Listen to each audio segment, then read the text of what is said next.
This is not a test. Stay calm in an orderly fashion. Make your way to the lifeboats.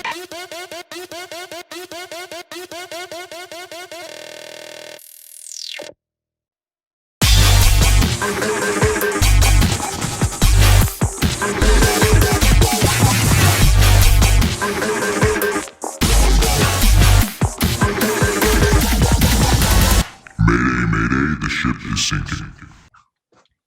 All right, Nick, welcome. Today we're just going to be doing a little interview. So why don't you tell the viewers who you are? Yeah, hi, I'm Nick DeMott. I'm the coordinator over at Lifeboat Network Center. I also have done quite a bit of work with the Rapid Response Coalition here in Lansing. It's a post-overdose follow-up project. Talk a little bit more about that later. Yeah, so I've sort of been de facto kind of organizing that group as well. Awesome. So what is your experience with recovery? Tell us how you got from where you were to being the coordinator of Lifeboat and heading up a project like the Rapid Response. Sure. You want to go through a lot of my story, or? Let's just go through it, man. Let's see what you got. Yeah, so I mean, I guess going back to my teens really is I started struggling with substances. I experimented with pot and alcohol in high school, using pot daily by the time I graduated, and kind of continued that through college. It wasn't till several years down the road that I looked back and realized I was actually sort of part of that stereotypical like overprescription of opioids leading to opioid addiction. But in high school, I broke my hand, was given a huge bottle of Vicodin, and then a classmate of mine also had an injury from skateboarding at the same time. So we were just trading pills back and forth. We had a class together, and we were just like, this was like my senior year. We were getting really messed up. So that was my first experience with opioids. I never really became, full blown addicted to them for quite a while after that. But, so coming out of high school, I mean, I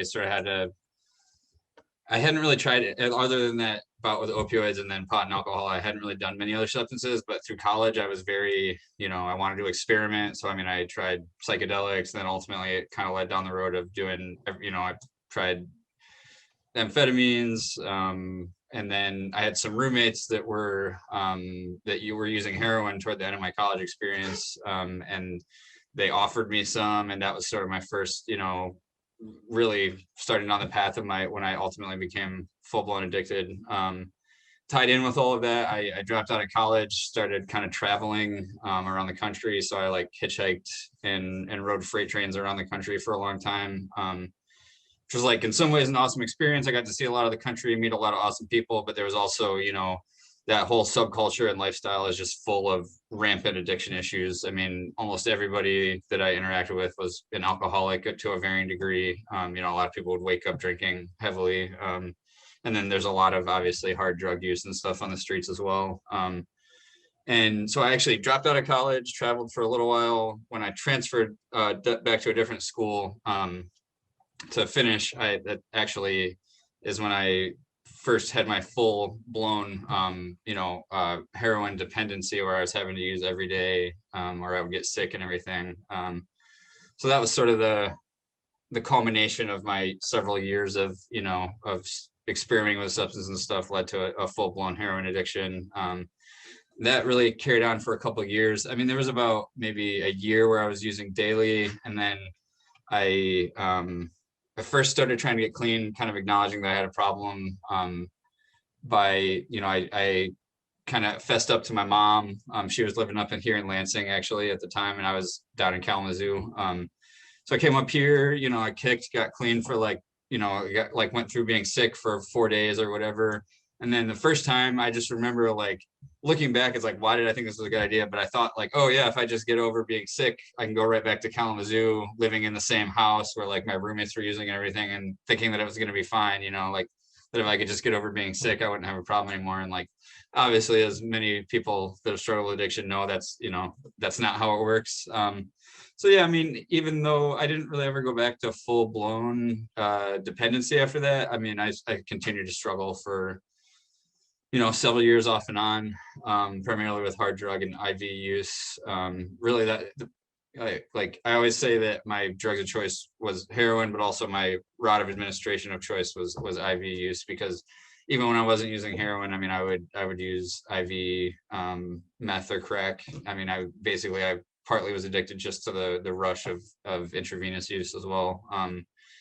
And so both of those things took a really long time to really, kind of move on from. I mean, IV use is so, the way those chemicals hit your brain, so suddenly it's just really difficult to get over like the cravings for that and stuff. And then, again, combined in with all that, I've been living on the street for years.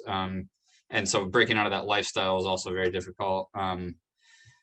So in 2015, when I first came up here to Lansing, I actually was a client at Wellness INX, got some peer recovery coaching, I went to some of my first meetings at like Rise, NA meetings, things like that, and got into some one-on-one counseling. So, I mean, a lot of that stuff helped, but over the next couple of years, I continued to have periods of staying clean for a little while, relapsing, getting clean, relapsing.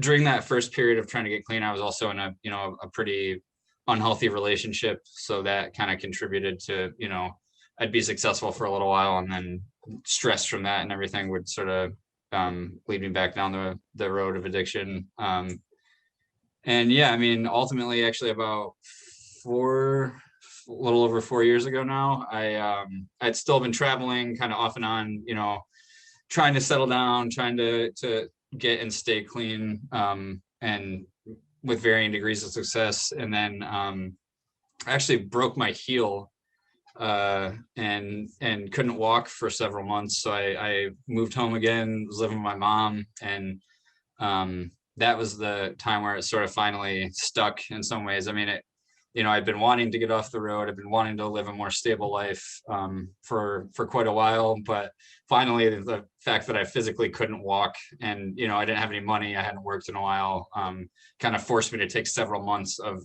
just being a little bit stable. I mean, in some ways it was probably almost similar to like what rehab or transitional housing is for some people.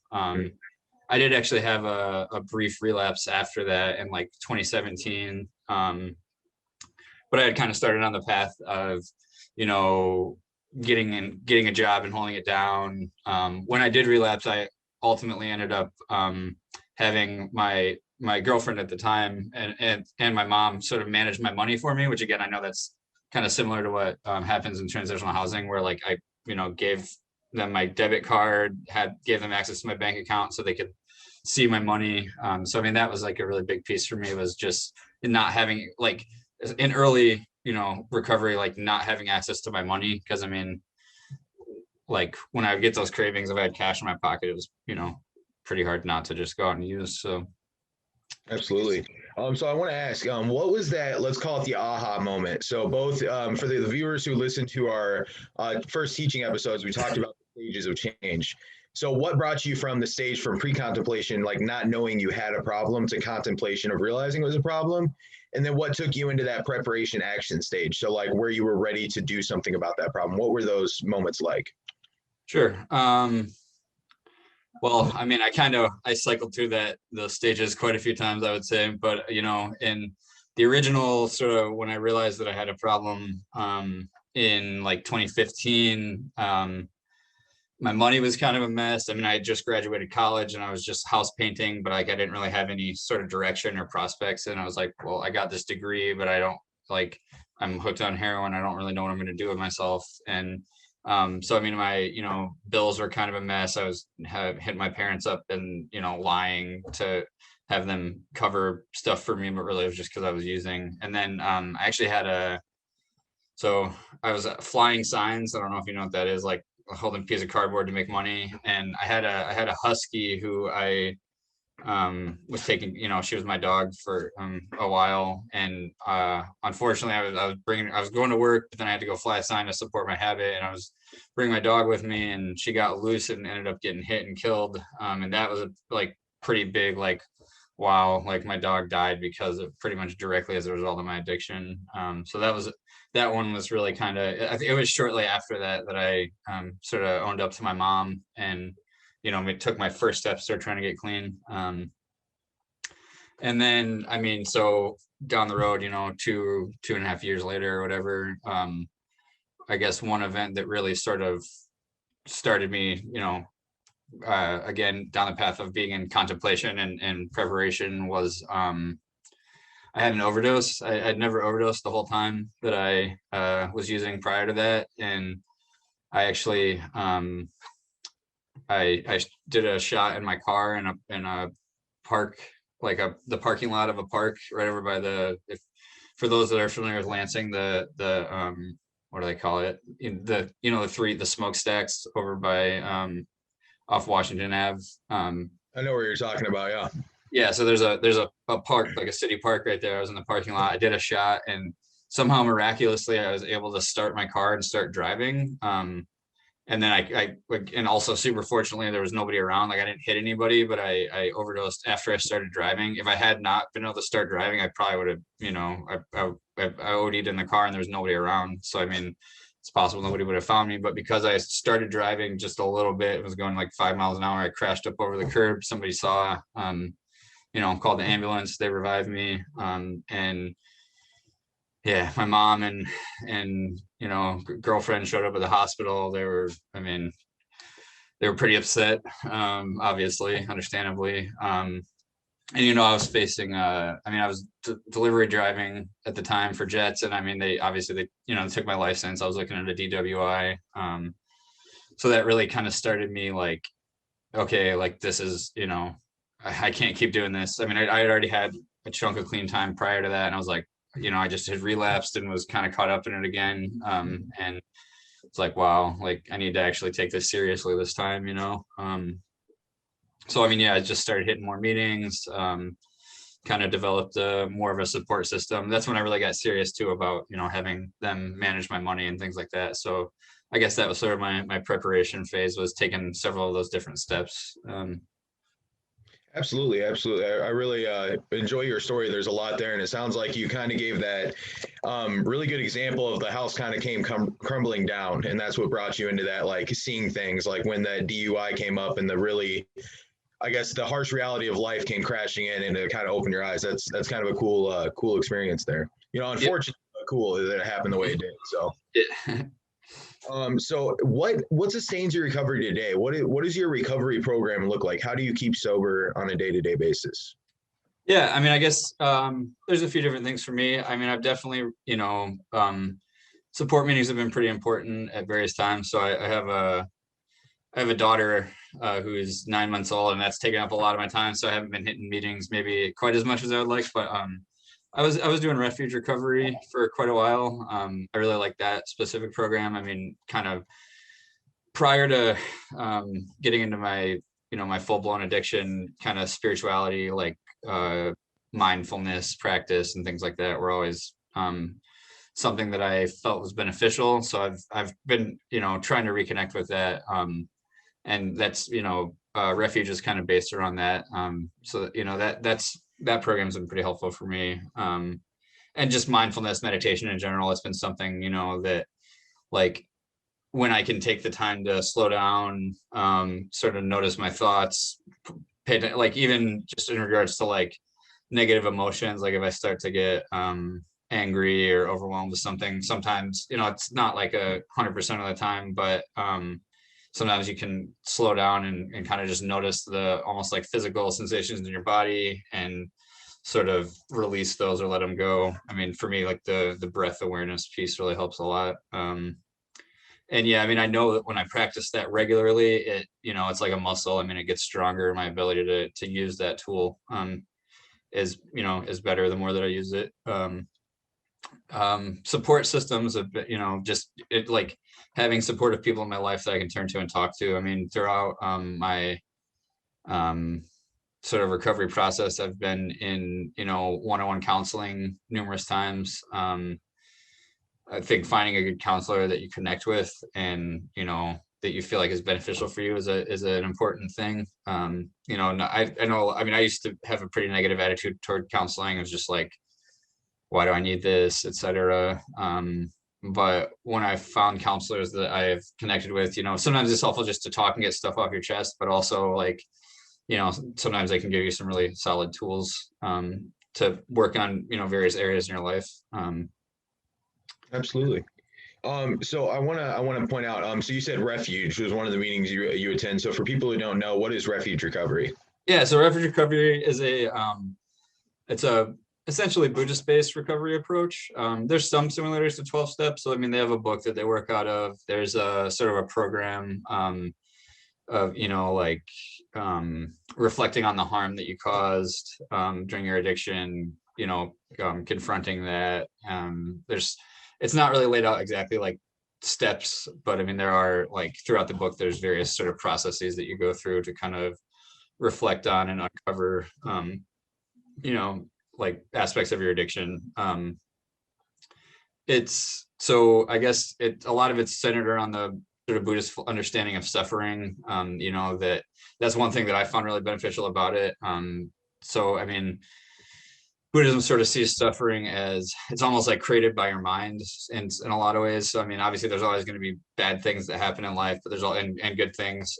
But your attachment to those things, like your sort of like mental structures of attaching to those feelings and experiences and emotions, is what can create suffering. I mean, you can create suffering by being overly attached to something positive as well, because when that thing is removed, then like you're gonna experience the lack of that. And so it's really sort of about finding like a balance, sort of like a centered, not being too overly attached to any one thing. I'm not honestly super well versed in a lot of it. I mean, I've studied it somewhat like loosely for years, but I know there's like the Eightfold Path, I believe they refer to it as, and so a lot of those principles are used in Refuge Recovery. I honestly, off the top of my head, I can't list them, but I mean, a lot of it's about like compassion for others.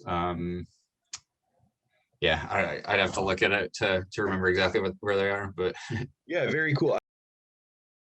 At the local recovery community, what do you see as it's needing improvement? So what areas do you see need improvement in the local area?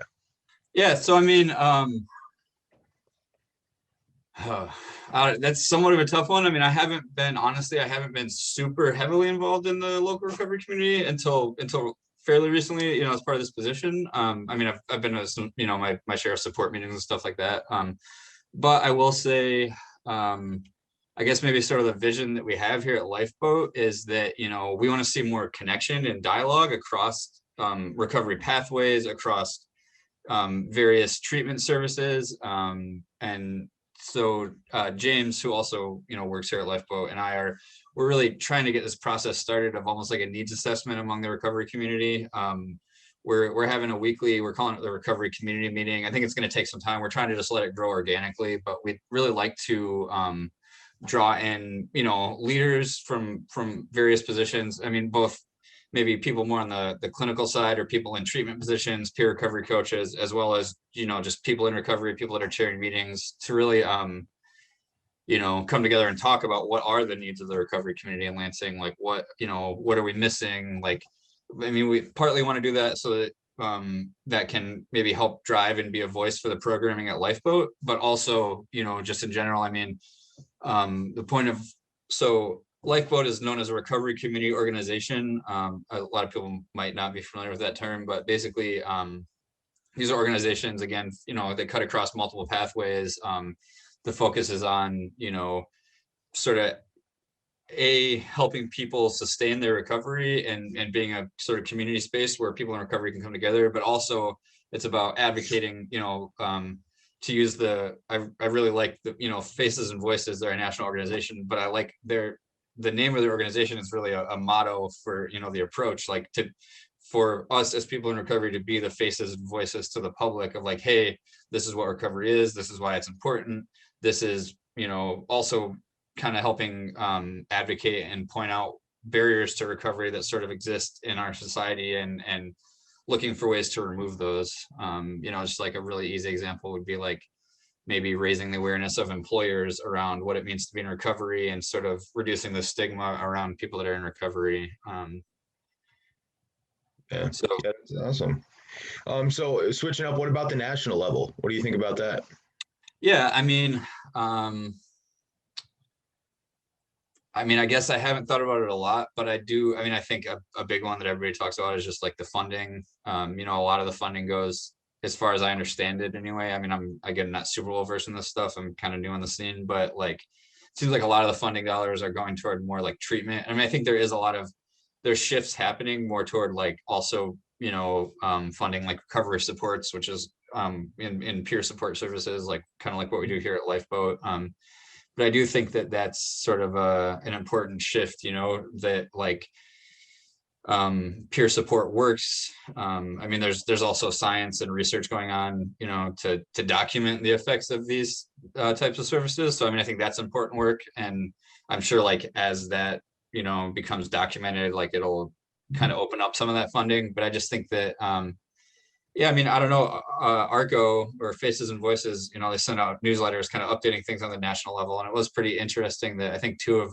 Biden's appointees are like vocal people that are in recovery. I think the mayor of Boston was somebody that's, he's like publicly announced that he's in recovery, and he was appointed to a position. And there was also a woman, I believe, from New Mexico. She might have been like a state senator or something before. And again, she's also, she's advocated for recovery in Congress, and she's now appointed, by, I can't remember what positions either of them were appointed to, but so those are kind of like hopeful developments. I guess I'm not really exactly addressing needs but Well, I think that the next kind of question was about the excelling, but I'm really excited. I didn't know about that. So I'm really excited to see some people who are strong in reducing the stigma and education, knowing about the addiction and recovery, coming into actual federal office. That's really exciting.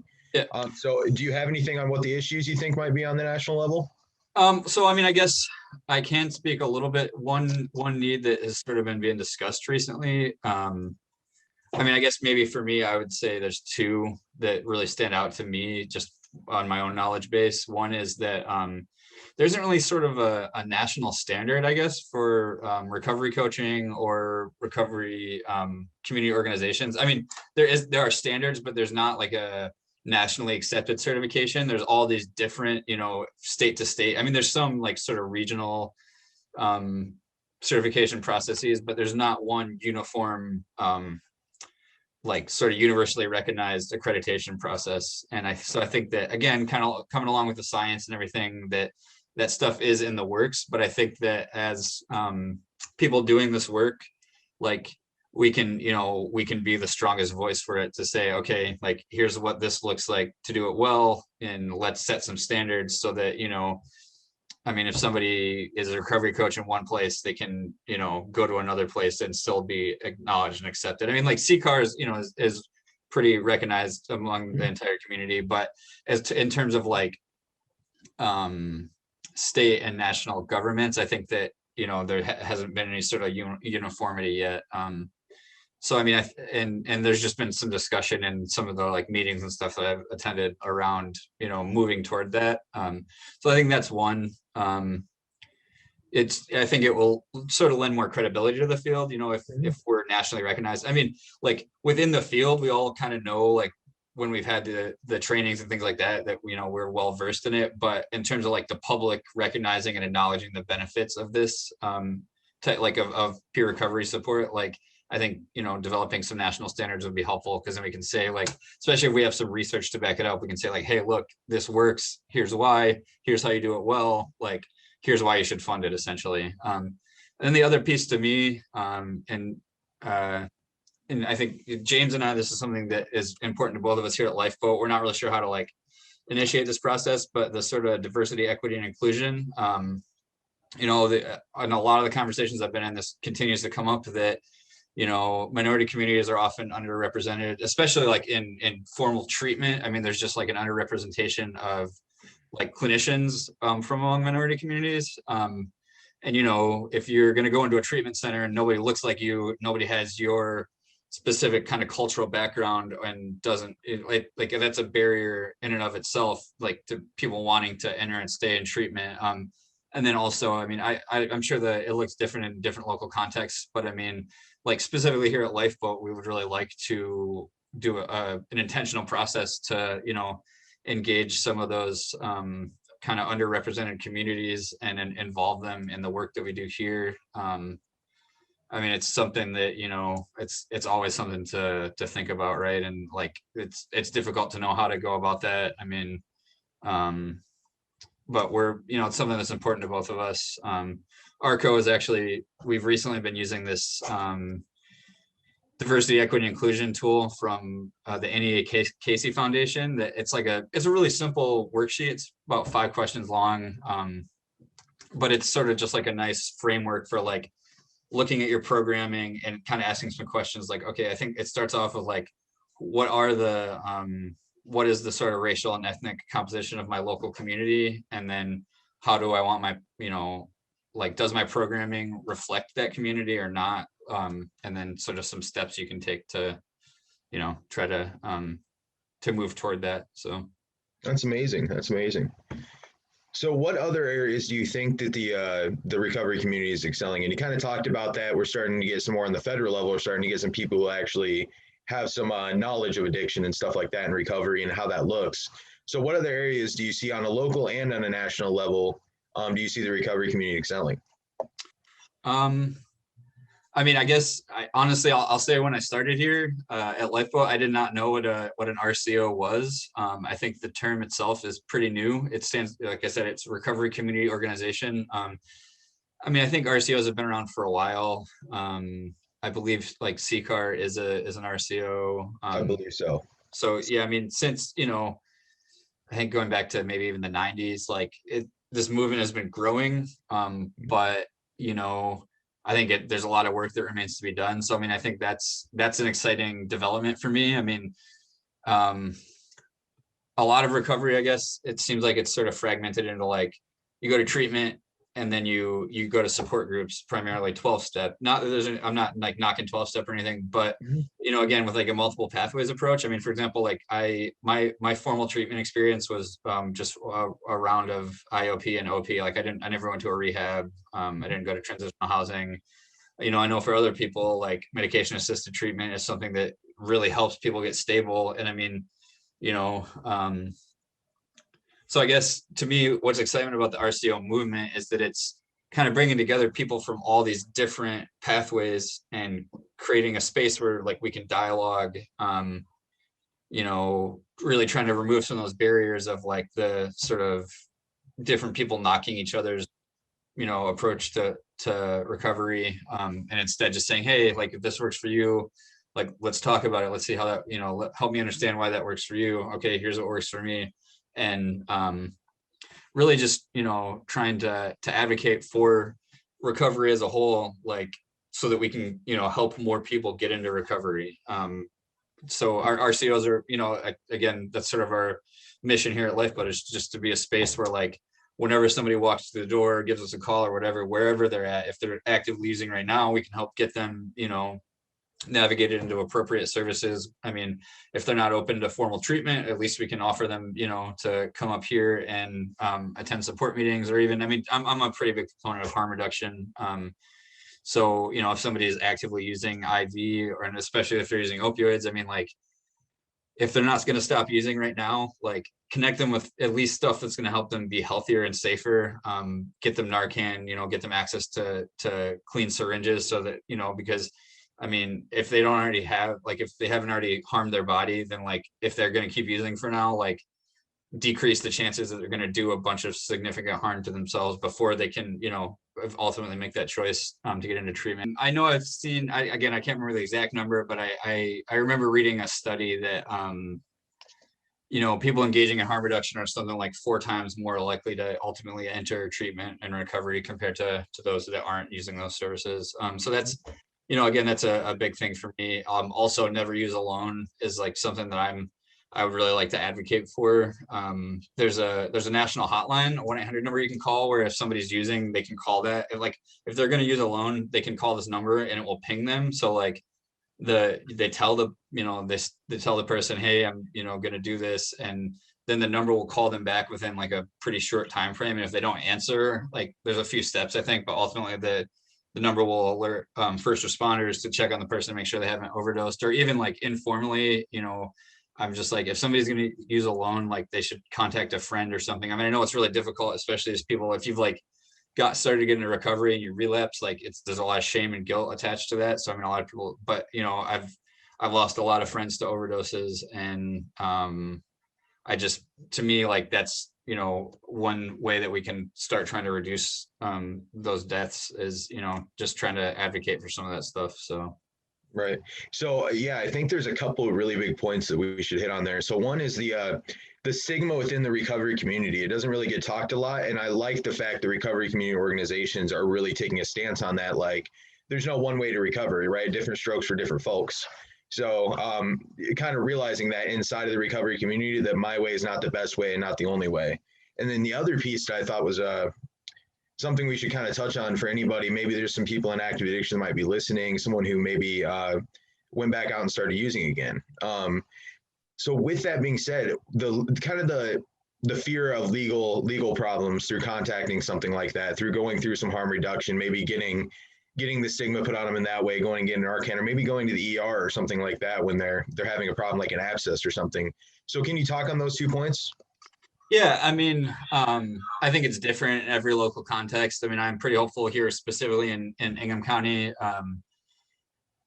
You know, I guess I'll just launch into a little bit about the rapid response team.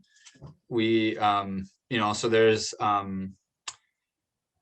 we've had a lot of law enforcement here locally that it seems like the attitudes are changing, law enforcement and, you know, first responders and everything. I know that this is happening other places too. Again, I mean, I think it really varies city by city probably. And you know, probably some states are more receptive than others for sure as well. But, you know, at least the specific individuals that I've worked with from Ingham County Sheriff's Department so rapid response is a post overdose follow-up program. When there's an OD, we follow up with that person, check in, you know, see what kind of supports we can offer them. I mean, if they're open to treatment, we try to navigate them into, you know, those services as quickly as possible. If they're not, we at least connect them with harm reduction. You know, we try to connect with the family and see if the family needs any kind of support. And so, you know, we have law enforcement that's involved in that team, and we're actually currently kind of expanding to some other, right now it's primarily been a partnership with Ingham County Sheriff's Department, but we have other law enforcement agencies that are coming on board. They're interested in being involved in the program. And, you know, it really just seems to be almost like a culture shift within police departments of, you know, recognizing that, hey, like the drug war hasn't worked. We can't really arrest our way out of this. You know, we've seen, I mean, this program was actually, I believe, kind of started with a push from the Sheriff's Department here locally of, you know, specifically one captain just saying, hey, like, I'm sick of doing death notifications. I don't, you know, I'd rather help these people. Like when we respond to an overdose, I'd rather try and get them some kind of help then, instead of just wait until they die and then have them tell their families that they passed away. So, I mean, that's, you know, that's hopeful to me. Like, I think that, again, there's still a lot of work that needs to be done. But, and, you know, these are really big, complex problems. But I mean, I think partly it's just, again, it kind of goes back to advocating for recovery processes, you know, to the public. I mean, those of us who have been there and lived this, like turning around and using our positions now to say, like, to sort of try to shift public opinion and attitudes, and recognizing like how addiction works, how recovery works, and, you know, trying to sort of shift the social systems that exist to be more kind of responsive to those realities. Yeah, I think when we talk about the public, the stigma there, I feel like there's such a negative context. I feel like what you're saying is so true when we talk about using our positions in order to advocate a little bit. Like, we can go on a different level than you were talking about, go and say like, hey, I'm a recovering addict and I'm now a peer recovery coach. I have this long clean and I'm doing this and I'm doing this. It's like, we do recover. You know, the lie is now over. Yep. I feel like that's a huge part of reducing stigma, showing people that recovery is actually a possibility. So tell us, do you have any more you want to tell us about the rapid response team, or does that pretty much sum up what you were going to say on that piece? Yeah, I mean, I could go into it a little bit more. So there's similar programs around the country. Again, this is kind of a new approach. It's been developing over the last several years. I think so again, there's maybe not a ton of evidence around it yet, but it kind of goes hand in hand with recovery supports and peer services. Generally, these programs are composed of like a team. Oftentimes it'll be like law enforcement and either a clinician or peer recovery coach. There's a lot of places too where law enforcement is sort of more in the background. The sort of best practice that I've observed from kind of reading about these programs is that usually it's a home visit model. So within 72 hours, the goal is to have a peer recovery coach go out to the door of that person. You know, if there's a physical address available where they live, it's to actually go and engage that person. Or, you know, I mean, maybe if the overdose happened somewhere else, they kind of do some legwork to track them down. I mean, if there's like another contact person present, like a friend or a family member, they'll, you know, reach out to that person, try to find where they could reach the individual that overdosed and just go connect with them in person. You know, it's really important, I think, to sort of meet people where they're at, show compassion. You know, you don't want to go at them and like force anything on them. It's more about saying, hey, like, you know, you had this experience, what like of overdosing, you know, how does that make you feel about your substance use? Would you be open to, you know, considering like, or sort of maybe even presenting their options? I mean, some people just maybe aren't even aware of what the different sort of treatment or other supports are available. So, I mean, partly it's just raising their awareness. Here in Ingham County, we have a resource guide that I think it's the Substance Use Disorder Resource Guide, it's called. It just lists kind of down the line from like detox and residential through like, you know, outpatient and then support meetings and sort of other recovery supports, like phone numbers, addresses, what the services are offered by each organization. So it's like I think it's like a 15-page guide that kind of lists a lot of those different supports. So, I mean, offering that to the individual, also offering it to the family. Because I mean, again, like, you know, a lot of times family members can sometimes be enabling, or they don't, you know, they maybe don't really know that much about addiction. So it's also partly trying to connect with the family and raise their awareness. You know, addiction can be really hard on families too. So, I mean, trying to engage them in supports. That's something that, you know, that piece of it, we haven't really built out a whole lot. But generally, if we engage with a family member that's receptive, we've tried to connect them with Families Against Narcotics, who, you know, offers like family recovery coaching and things like that. So, when do you implement the trank gun and like human-sized butterfly net to drag them off to treatment? Is that before or after? I'm just kidding. All right. So yeah, I'm excited to see that grow. I know it's been going on for quite a while, and it's slowly kind of picking up pace and becoming more and more like formatted. I'm really excited to see where that goes from here. So yeah, so I mean, I'll just say over the last year or so, we were originally doing like a consent form process in the ambulance, but that just really didn't seem to have a lot of success. I mean, so originally the EMTs were offering this form to people like in the ambulance on the way to the hospital, but, you know, a lot of people, when they've just been Narcan, like they're not very happy. And, you know, like, again, a lot of the EMTs maybe don't have that like firsthand experience that we do as peer coaches. So, you know, a lot of people like just weren't really that receptive. So that model wasn't really working. So now we try to take a different approach. And we're not hitting the person right away, because again, like a lot of times right when you've been Narcan, like you're just not in a good mood, you're not happy. But so we try to engage them not immediately after the overdose, but within 72 hours, in that window where it's still kind of fresh in their mind. You know, maybe they're like, wow, you know, some people just, they've overdosed a bunch of times. They don't really like, it's not that much of they don't see it as that big of a deal. But I mean, still that window can be a time to say, hey, like, you know, why don't you look at this and think about it, kind of. But yeah, so I mean, we've shifted the follow-up process a little bit, and then we've also started actually kind of tracking. We created a spreadsheet so that we can track outcomes, kind of. You know, we can document our follow-up attempts to make sure we're being consistent with it, doing them within the sort of time frame that we have said committed to doing them in, and then, you know, we can document like what the outcomes were of that engagement. So yeah, absolutely. So I want to talk to you a little bit about your other project as well. You're the coordinator of Lifeboat. So what is Lifeboat Network Center rather? Yeah, so I mean, we're a community resource center. We kind of have our hands in a lot of different things, but like I said, kind of our goal is to be a hub for the recovery community. This is why we started that weekly recovery community meeting, and we're hoping that it'll ultimately grow into a little more formal process where we can bring together people from across the community to look at needs and really try to be a voice for recovery here in Lansing. But yeah, I mean, a few of our other specific programs. So we have a couple of meeting rooms. So we're offering various support meetings. We have we have like 3 or 4 12-step meetings right now. We also have 2 refuge meetings a week. We started offering smart recovery and then life ring. And then we have some other, like we have an art therapy group. So a lot of our meeting rooms are just for all different sort of either support meetings or sort of more informal, just kind of I guess social connection. And so with COVID, a lot of meetings aren't happening in person. So I mean, we've been offering like limited capacity in-person meetings.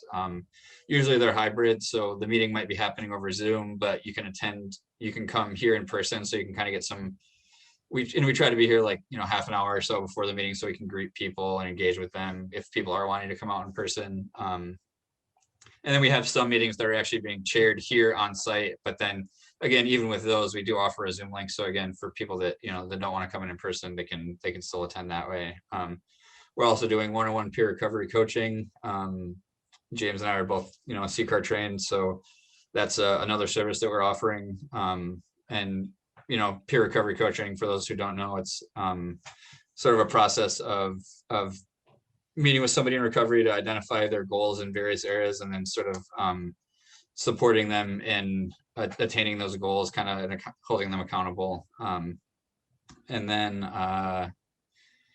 we're also bringing in all kinds of sort of life skills classes and training. We connected with Michigan Works, so we're making a lot of their services available. Some like on site. We'd ultimately like to maybe become versed in some of their training and tailor it specifically to people in recovery so that we can offer that here. We've been trying to connect with like City of Lansing financial empowerment so that people can work on some money management skills. We're seeking connections with like entities that do legal work, like what is it? I think it's the Legal Center of South Central Michigan. They offer some free legal aid, so we've been pursuing a connection with them. There's actually a land bank garden plot right across the street, and we're sort of kicking around this idea of taking that out. Like you can rent the plot for the year, and then sort of developing like a recovery garden where anybody that wants to could be involved in gardening there.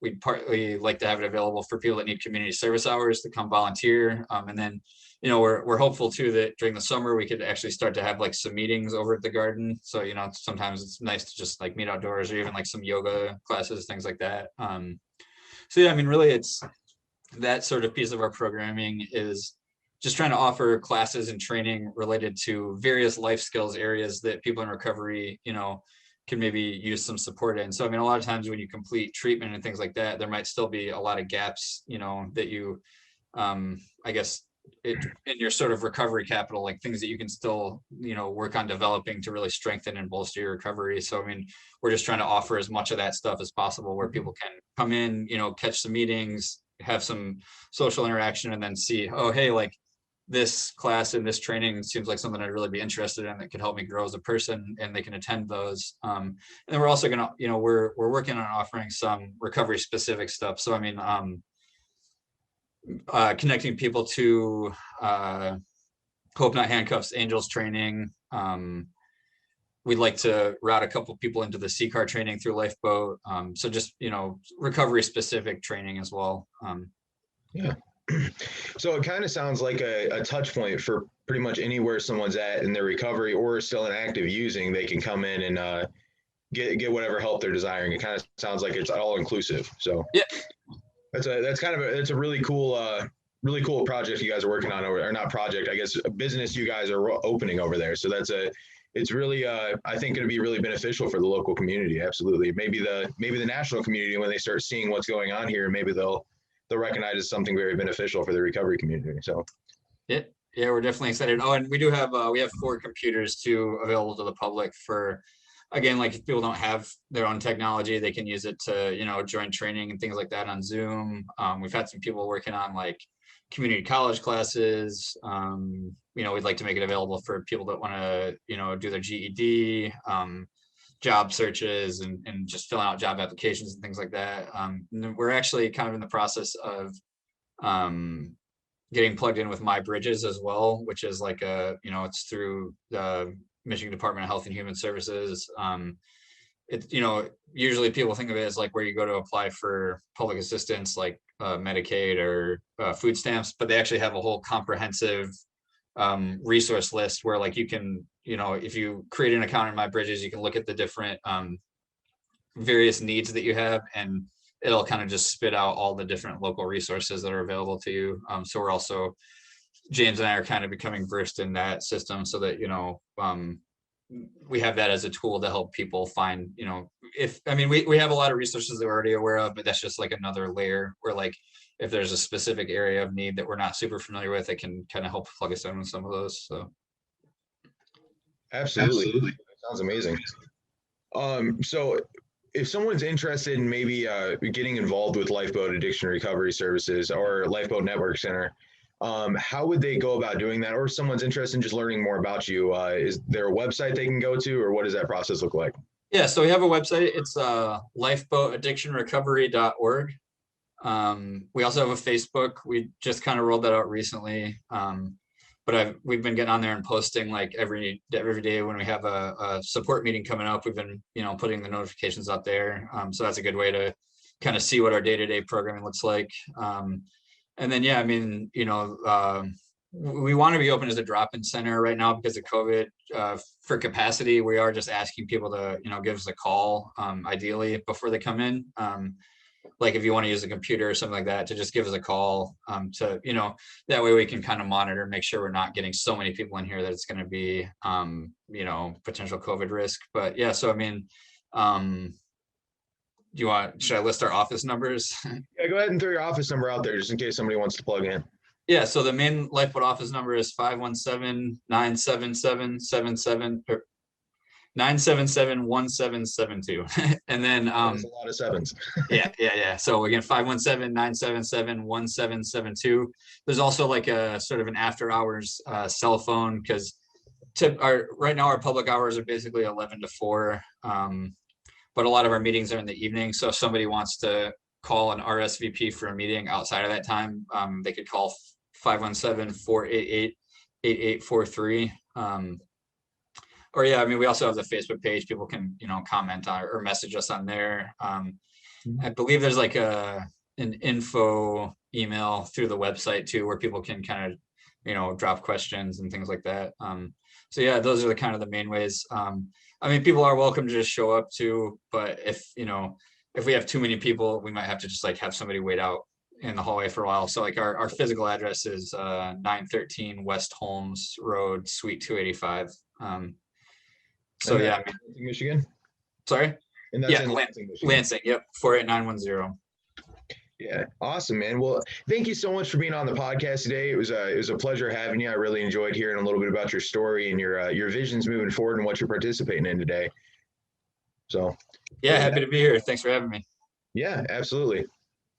All right, so now I'm going to have you say something like akin to "Let's start the podcast," or go, or something. You can say however you want. Put your own twist on it, and we're going to put it at the beginning of the episode. Like, okay, can you give me a little more?